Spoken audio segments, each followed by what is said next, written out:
and that's how I did that. The pants too, let's see if I can get it to focus here. Yeah, I've done some staining on the pants, the same brown washes and black washes to get it to look, you know, not so much burnt, but stained from the gasoline. And before we talk about the head, the shoes I did replace. I think those are also Men in Black shoes. Not that the Hot Toys shoes were horrible, but you know, I do like these better, I have to say. Alright, now, the tie obviously is not the Hot Toys tie. That was probably the worst part about that figure, was the tie. It was just horrible. I think it was paper, plastic, and it was a nightmare. I couldn't believe how bad it was until I actually really thought about it, actually. So Craig Customs is doing a tie on the Sideshow Freaks forum, and I'm going to be getting that from him. He's actually going to send it to me, and I'm going to take some photos for you guys to see before you put your orders in. And I'm going to be using that tie for when I actually put together my Harvey Dent figure.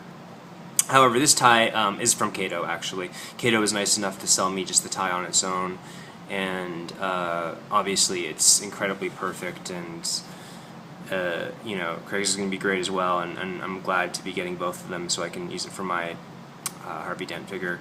But this is about as perfect as you can get, so I'm very, very grateful to Kato for doing that for me. It really is really the only thing that was missing on that I couldn't do on my own, and without it, it really wouldn't have the same effect as it does now. So, all right, so let's see if this head can. There we go. It's actually not that bad. You can see the detail there. So, what I did with the head was I went around his orbit and I resculpted it to match the film.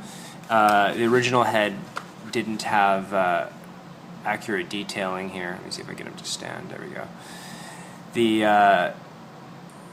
It wasn't accurate. I think the orbit was a little too wide, and it didn't really look proper. So I actually did resculpt around there with some Milliput, and the only other modification I did to the actual sculpt is I gouged a hole in his nose. You can see that there. Also film accurate. He's got a big hole in his nose where the cartilage is gone in the flesh, and I thought that well, first of all, the figure didn't have it originally, and I actually thought that if I went so far to actually make a hole, it would look a lot more realistic.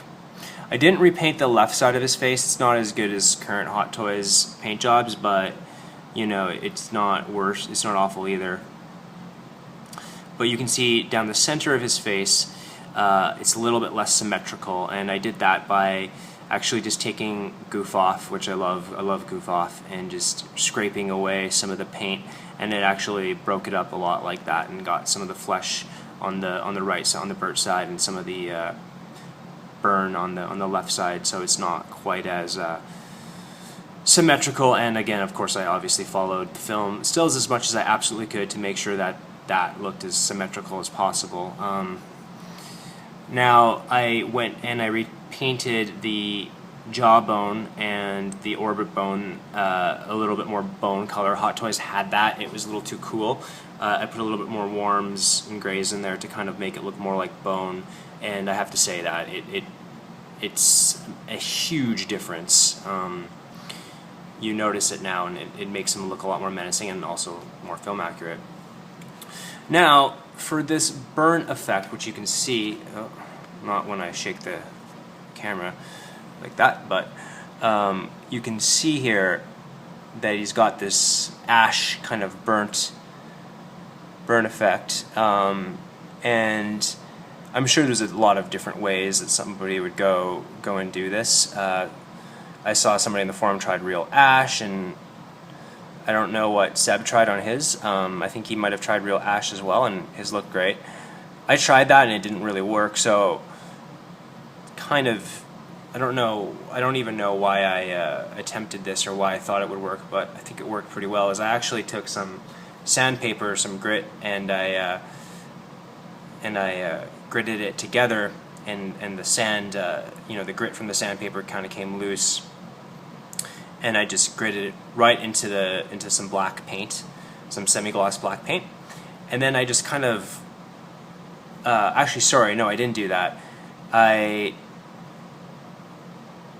It's kind of hard to explain what I did here, but so yes, it was paint. It was black paint. It was sandpaper grit, and it was actually this thing that you can get at I guess any craft store. It's called Mod Podge. It's sort of like Elmer's glue. It's for, the best way I can describe it is, I got it for a project I never used it for. It was to make a jacket look leather.